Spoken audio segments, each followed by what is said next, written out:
Recording number 151 భాగవత వివరంగా చెప్పుకుంటూ ఉన్నాము.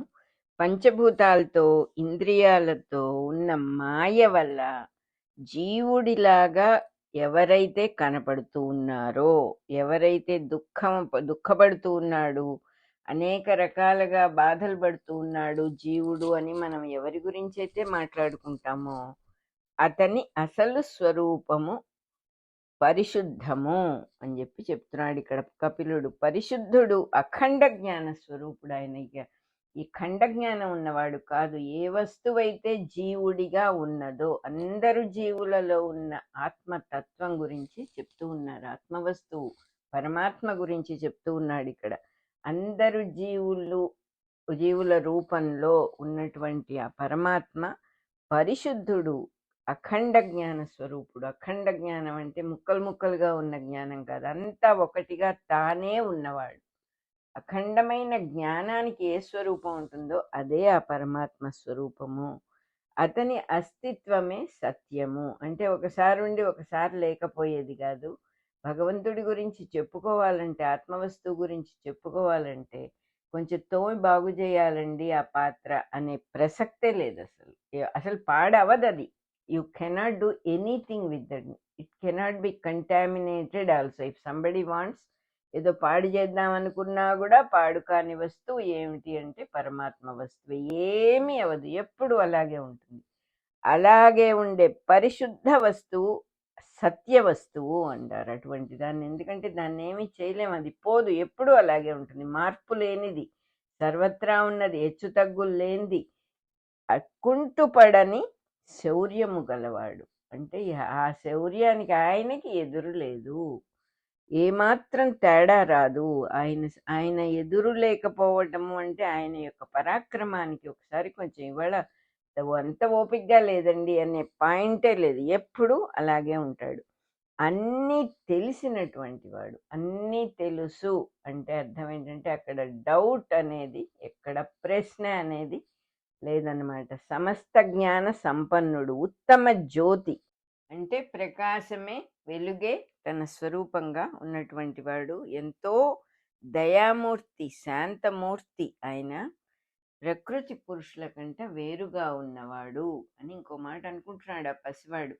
ప్రకృతి పురుషుల కంట వేరుగా ఉండటము అనేది అంటే అన్నిటికంట బియాండ్, రెండుగా ఉన్నవ జీవ సృష్టికి కూడా బియాండ్గా ఉన్నవాడు.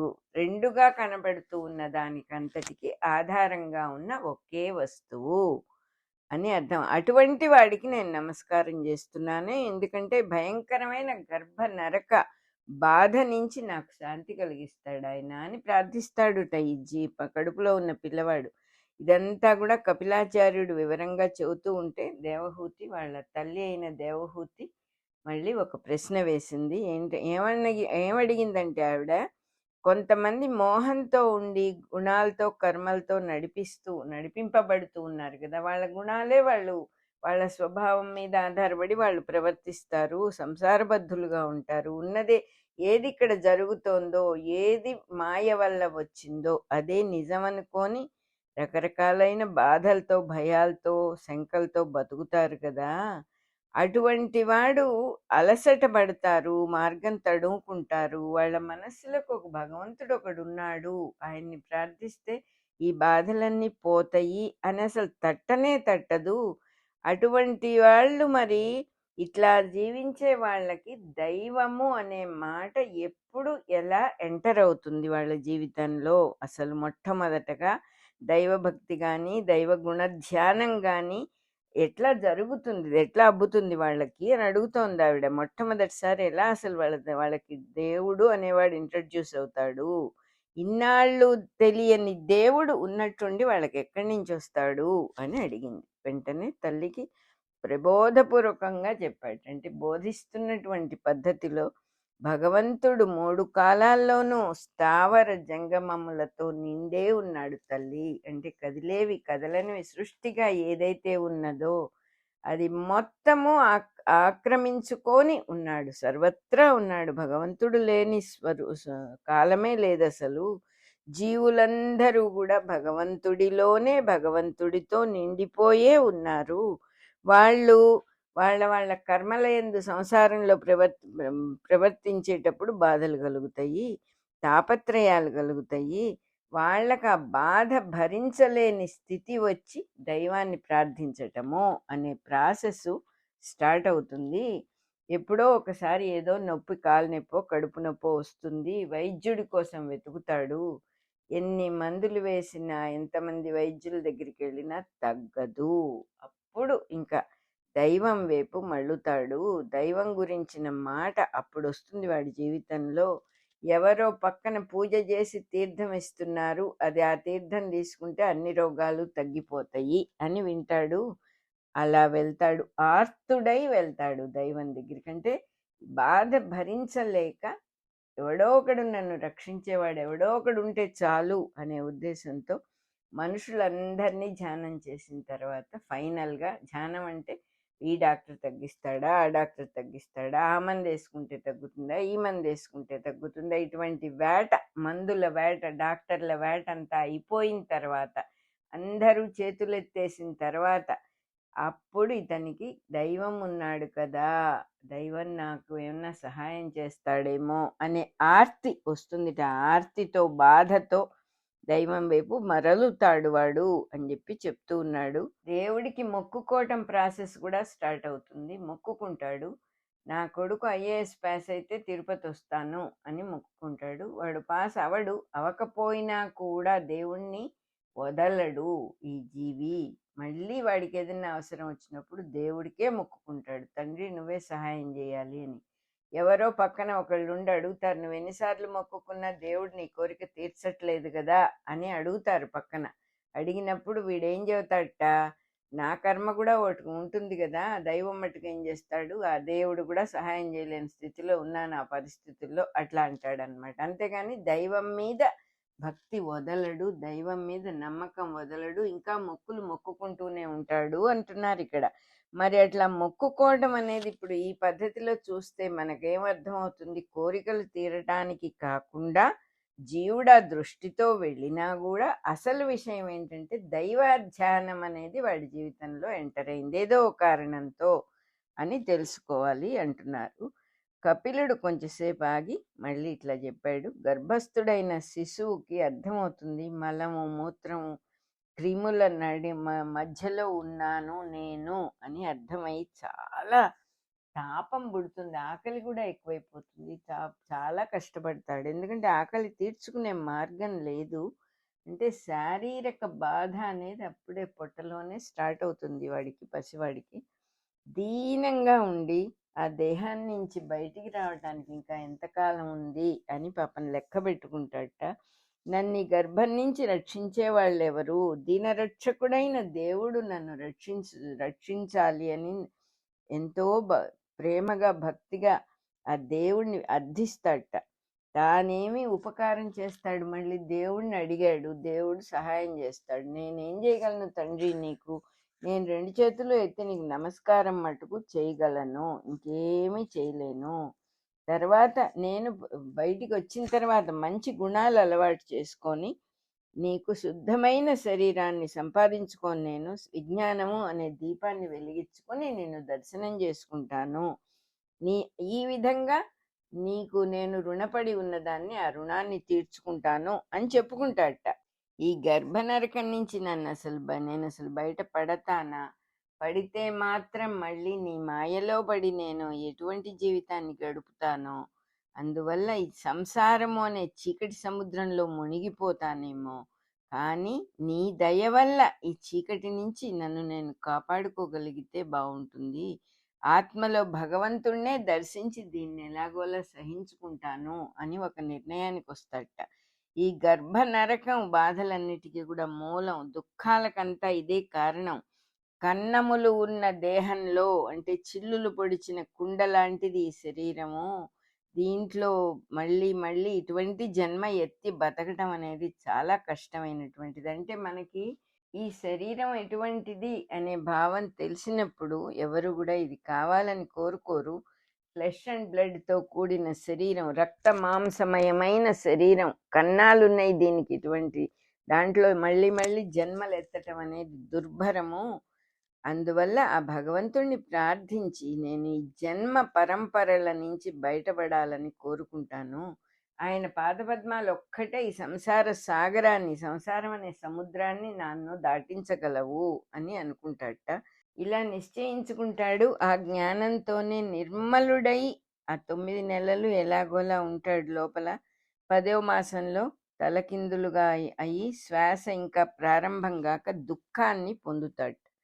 తనకున్న జ్ఞానం అంతా పోతుందిట ఆ ప్రసవ సమయానికి. ఒళ్ళంతా రక్తం అంటుతుంది. మలంలో ఒక ఉన్న పురుగులాగా భూమి మీద పడతాడు. గర్భస్థమైన జ్ఞానం అంతా పోతుంది. కడుపులో ఉన్నప్పుడు ఉన్నటువంటి దైవ భావం అంతా కూడా పోతుంది. కింద పడిపోయి భూమి మీద పడిపోయి ఏడుస్తూ ఉంటాడు. అప్పటి నుంచి ఏం సమస్య అంటే వాడికి తనని పెట్టి పోషించే వాళ్ళకి తనేం బాధపడుతున్నాడో, తనకేం కావాలో వాళ్ళకి అర్థం కాదు. కంప్లీట్ ఒక హెల్ప్లెస్నెస్. దురద పుడితే గోక్కోలేడు, పురుగులు కుడితే తోలుకోలేడు, నల్లులు దోమలు ఏమన్నా కుడితే తోలుకోలేడు. అదంతా ఆ హెల్ప్లెస్నెస్ అంతా పసివాడికి తెలుస్తుంది, ఎక్స్ప్రెస్ చేయలేడు. అంతకంట బాధ ఇంకేముంది అని అనుకుంటాడట. అట్లా అనేక రకాలైన చేష్టలు ఇటువంటివన్నీ కూడా పురుగులతో తినబడుచున్న పురుగులాగా బతుకుతాడు వాడు కూడా. పసివాడు మనం ఎంతో ఎంజాయ్ చేస్తూ ఉంటాం కానీ వాడిని చూసి వాడి హెల్ప్లెస్నెస్ అనేది చాలా ఎక్కువగా ఉంటుంది. ఈ పెద్దవాడు అవుతాడు, యవ్వనం వస్తుంది, చాలా సాహసంతో తను కోరిన వాటిని తీర్చుకోవటం కోసం టైం అంతా వృధా చేసుకుంటాడు. వృధా చేసుకోవటము అంటే తాని మళ్ళీ ఇటువంటి నరకంలో పడకుండా ఉండాలి అనేది మర్చిపోయాడు కాబట్టి వృధా చేసుకుంటున్నాడు అంటున్నారు. ఫిజికల్ బాడీ అనేది ఒకటి వచ్చింది కాబట్టి అహంకారము మమకారము రెండు వస్తాయి. అహంకారం అంటే ఈ శరీరమే నేను అనే భావము, మమకారం అంటే నాది, నేను నాది. ఇవి రెండు వచ్చినాయి అంటే ఇంకా రకరకాలుగా మనిషిని బంధిస్తాయి.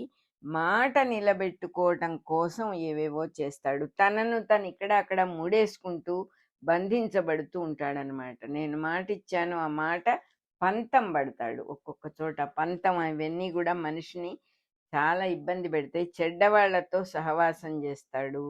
పిచ్చి తిండి, రకరకాల తిండి తిని దానికి ఆ రుచులకు మరిగి తుచ్చంగా ప్రవర్తిస్తాడు. దాంతో రోషం ఎక్కువ అవుతుంది. ఏవేవో తిన్నందువల్ల రోషం పెరుగుతుంది, కోపం వస్తుంది, విరోధాలు పుట్టించుకుంటాడు, తన చుట్టూ విరోధుల్ని చేర్చుకుంటాడు. తీవ్రమైన కోరికలు అంటే ఆపుకోలేని కోరికలు వస్తూ ఉంటాయి. దానివల్ల తనకి తానే అపకారం చేసుకునే స్థితికి వస్తాడు. బహుస్త్రీ సాంగత్యం, అనేక మంది స్త్రీలతో తిరిగి తన శరీరాన్ని పాడు చేసుకుంటాడు. మద్యం లాంటివన్నీ తాగి ఆరోగ్యాన్ని పాడు చేసుకుని వ్యాధిగ్రస్తుడైపోతాడు. మాట పట్టింపు పెట్టుకొని, పంతం పెట్టుకొని, కోపం పెట్టుకొని, అన్నం నీళ్లు మానేసి పోటీలు పడి ఒక్కొక్కసారి శరీరాన్ని నశింపజేసుకుంటారు కొంతమంది అంటున్నారు. మనిషికి చెడు స్నేహాలు గనక వస్తే అన్ని మంచి లక్షణాలు పోతాయి. చాలా ఆశ్చర్యంగా మనం స్నేహాన్ని ఎన్నుకునేటప్పుడు సజ్జనులతో స్నేహం చెయ్యాలి, ఆ మితభాషలతో స్నేహం చెయ్యాలి. మోహం చెందిన వాళ్ళు, శాంతి లేని వాళ్ళు, దేహం తామే అనుకునే వాళ్ళు, స్త్రీలను వదిలి ఉండలేని వాళ్ళు, కోరికలు కుప్పలు తిప్పలుగా ఉన్న వాళ్ళతో మన స్నేహం చేయకూడదు అంటున్నారు. అట్లాగే పూర్వం ఒకరోజు సరస్వతీదేవి ఆడలేడి రూపాన్ని ధరించి తిరుగుతుంటే ఆవిడకు తండ్రి అయిన చతుర్ముఖుడు ఆ లేడిని చూసి ముచ్చటపడి మనస్సుకు లొంగిపోయాడు. తాను కూడా లేడి రూపం ధరించి దాని వెంట పరిగెత్తాడు. కాబట్టి బ్రహ్మదేవుడంతటి వాడే ఈ తుచ్చ గర్భంలో పుట్టలేదు. బ్రహ్మదేవుడు నా నాభి నుంచి పుట్టాడు.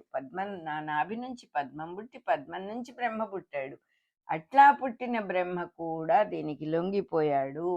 అట్లాగే బ్రహ్మ సృష్టిలో స్త్రీ సాంగత్యానికి లొంగని వాళ్ళు అంటూ ఎవ్వరూ ఉండరు. స్త్రీ అంటే స్త్రీ సాంగత్యానికి పురుషుడు, పురుషుడి సాంగత్యానికి స్త్రీ, ఇవి రెండు రకాలుగాను దానికి లొంగని వాళ్ళు ఎవ్వరూ ఉండరు. దానికి లొంగి దానివల్ల బాధలు పడుతూ ఉంటారు, దెబ్బతింటూ ఉంటారు. స్వయంగా భగవంతుడి స్వరూపమైన నారాయణ ఋషి మాత్రమే దీనికి లొంగనివాడు అని చెప్తూ ఉన్నాడు కపిలుడు. స్త్రీ రూపంలో పురుషులకి మోహం కలగటం కూడా నామాయ వల్లనే జరుగుతోంది. కాబట్టి పురుషులు స్త్రీల సంఘం మాని యోగాభ్యాసం చేయాలి. అట్లాగే స్త్రీలు కూడా పురుషుల సంఘం మీద మమకారం పెట్టుకుంటే వాళ్ళకి ఇబ్బంది కలుగుతుంది అని చెప్తూ ఉన్నాడు. ధనము, పశు సంపద, మిత్రులు, పుత్రులు, భార్య, ఇల్లు ఇవన్నీ కూడా తన కోసం తను ఏర్పరచుకున్నవే కదా. నిన్ననే ఎవరో చెప్తూ ఉంటే విన్నాను, మనిషికి దేని యందు ప్రేమ ఉంటుంది, ఏదంటే ఇష్టం, ఏదంటే ప్రేమ ఉంటుంది అని ప్రశ్న వేశారు ఆయన. సుఖం కావాలి, సుఖం కోసం ఏమేం చేస్తాడు? మంచి భార్య కావాలి, మంచి ఇల్లు కావాలి, మంచి భర్త కావాలి, మంచి ఉద్యోగం కావాలి. ఇవన్నీ ఎందుకు అడుగుతున్నాడంటే సుఖం కోసం అడుగుతూ ఉన్నాడు. సుఖం ఎందుకు కావాలి అనే మాటకి ఇంకా వేరే దేనికి సుఖం సుఖం కోసమే కావాలి, దానికి ఇంకా వేరే కారణం ఏమీ లేదు. అంటే అర్థం ఏమిటిట? ఇప్పుడు నువ్వు ఏది కోరినా, భార్య, పిల్లలు, ఇల్లు, వాకిలి ఏది కోరినా నీ సుఖం కోసమే కోరుతున్నావు. అంటే ఈ భార్య కానీ, ఈ పిల్లలు కానీ, ఈ ఇల్లు వాకిళ్ళు కానీ, ఈ ఉద్యోగం కానీ నీకు సుఖం ఇవ్వకపోతే నీకు అక్కర్లేదు ఇది. అంటే అర్థం ఏమిటి? ఎటు తిరిగి అటు ఇటు తిరిగి సుఖమే నువ్వు కోరుతూ ఉన్నావు కదా. ఆ సుఖస్వరూపం నీకు తెలియనందువల్ల నువ్వు బయట వెతుకుతూ ఉన్నావు దీన్ని. నీ నీ స్వరూపం సుఖస్వరూపమే. పరమాత్మ స్వరూపం అంటే సుఖస్వరూపమే, ఆనంద స్వరూపమే. నిన్ను నువ్వు గనక తెలుసుకుంటే వీటితో పని లేదు. నువ్వు ఏదో ఒక పెళ్లి చేసుకోవటం, భార్యనో భర్తనో తెచ్చుకోవటం, ఇంటికి తెచ్చుకున్న తర్వాత అది సరిగ్గా లేదు అయ్యో అని బాధలు పడటం, ఈ ప్రాసెస్ అంతా కూడా బాధపడి దేనికోసం తెచ్చుకున్నావు? నీ సుఖం కోసం తెచ్చుకున్నావు. అంటే ఒక స్వార్థంతో ప్రతి పని చేస్తున్నావు. నా సుఖం కోసం పెళ్లి చేసుకున్నా, నా సుఖం కోసం ఇల్లు కొనుక్కున్నా, నా సుఖం కోసం కారు కొనుక్కున్నా. లేదండి మా పిల్లలు, మా వాళ్ళందరూ, మా ఫ్రెండ్స్ అందరూ కూడా తిరుగుతూనే ఉంటారు ఆ కారులో, కాదని లేదు. కానీ మెయిన్ కారణం నీ సుఖం కోసం. వాళ్ళందరూ తిరిగితే కూడా నీకు సుఖం వస్తుంది దాంట్లో. అంటే ఒక చాపల్యం ఉన్నది. నిష్కామంగా ఏమీ అక్కర్లేని స్థితి నీకు లేదు. ఏదో కావాలి, దేంతో ఏదో సాధించాలి అనే తపనతో నిన్ను నువ్వు వంచుకుంటున్నావు. అసలు నీ స్వరూపం ఆ సుఖమే. నువ్వు అటు ఇటు బయటికి పరిగెత్తకుండా లోపలికి అంటే అంతర్ముఖుడవి అయినప్పుడు నీకు ఆ సుఖం ఏదో తెలుస్తుంది. నీ స్వరూపాన్ని నువ్వు టచ్ చేస్తావు నిద్రలో లాగా, అప్పుడు ఆ సుఖం ఏదో నీకు తెలుస్తుంది అని చెప్తూ ఉన్నారన్నమాట. ఈ కోరికలన్నిటితో మనిషి ఏం చేస్తాడు? పైగా అవి తీర్చుకోవడానికి అనేక పనులు చేస్తాడు. ఆ పనులన్నీ కూడా ఎటువంటివంటే కర్మ బంధాన్ని కలిగిస్తాయి. అంటే చాలాసార్లు చెప్పుకున్నాం మనం, ఒక పని చేసి అది హుక్ అయిపోయి ఇంకొక పని చేసి తీరవలసిన పరిస్థితి జీవికి ఏర్పడుతుంది. దానికోసం మళ్ళీ పుట్టాల్సి వస్తుంది.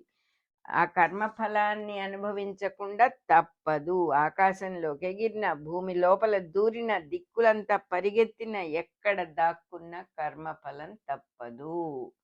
ఎవరు చేసిన కర్మ వారనుభవింపక ఏటికైనను తప్పదన్నా.